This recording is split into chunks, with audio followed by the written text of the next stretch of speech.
The size of the company is one of the biggest changes I've seen in the company.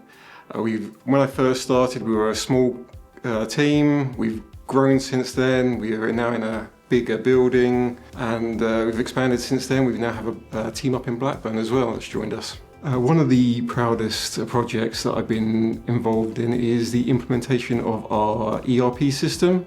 We successfully delivered it on time without any issues.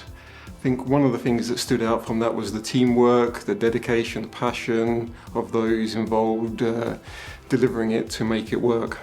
I'll describe the company's culture as one where everyone is looking to improve, it's open to change.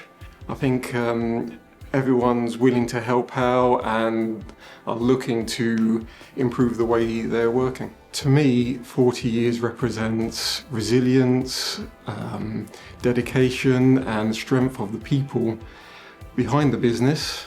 So some of my favourite memories are from our team activities, like our Christmas parties or like the games we're playing at the moment for our 40-year anniversary.